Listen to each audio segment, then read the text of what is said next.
Rick Snyder of Michigan, architect of a forced state takeover of Democrat-controlled cities that resulted in the Flint water crisis. New Jersey's Chris Christie, disgraced by the Bridgegate affair and the successive downgrade of the state's bond rating. And Scott Walker, who crippled collective bargaining rights in Wisconsin, a state that was once a labor stronghold. This new generation of state Republicans and their corporate allies not only cut deeply into the public services crucial to the lives of the poor and working class in regions decimated by globalization and deindustrialization, they enacted their anti-worker agenda by filling the public sphere with political propaganda that stoked fear and anger among the white working class. They have used billboards, TV and radio ads, and social media to demonize Democrats and provoke hysteria over divisive issues such as immigration, abortion, gun rights, teachers' unions, and the socialism of the moderate who became the nation's first black president. They have left no semblance of civility in the conduct of our public affairs.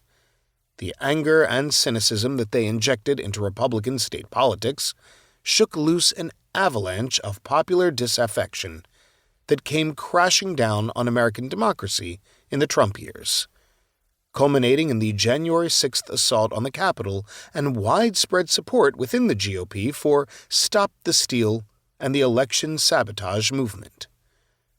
Republicans accelerated their efforts to disenfranchise black voters at the very time that protesters were driven to the streets in revulsion over the killing of George Floyd, setting up a dangerous divide in American politics.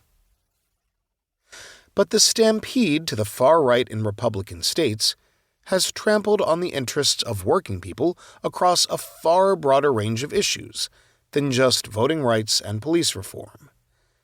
Since Citizens United opened the floodgates of corporate political spending, the states sprawled across the old Confederacy and the American heartland have sought to return to a Gilded Age relationship with their citizens, slashing already meager budgets, cutting taxes for the wealthy, curtailing workers' rights, scaling back regulation, and entrusting the people's welfare to the free market. As a result, their working-class citizens have become poorer, sicker, less educated, and otherwise ill-equipped to compete in the post-industrial economy when compared with their counterparts in the blue states.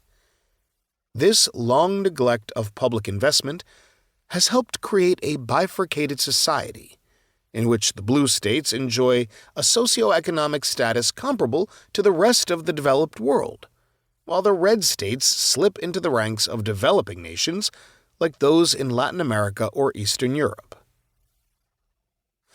Progressives were lulled into complacency by Joe Biden's victory in 2020 and his embrace of big government solutions to the nation's mounting inequality.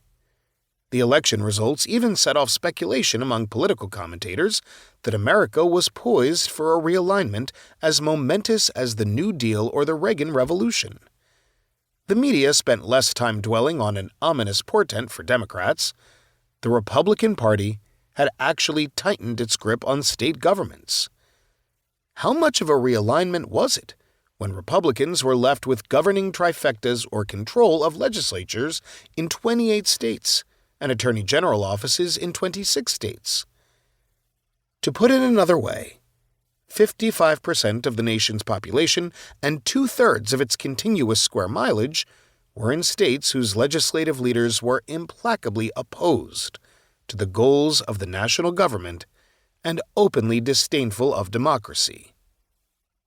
Heading into the 2022 elections, with partisan gerrymandering at a fevered pace across the country and inflation depressing Biden's approval ratings, it appeared the balance would shift even more toward the Republicans' favor. The left tends to be reassured when progressive regimes are in control of the federal government, with its awesome powers to intervene in the social welfare of Americans. But in previous eras of federal activism, most notably in the Roosevelt and Johnson administrations,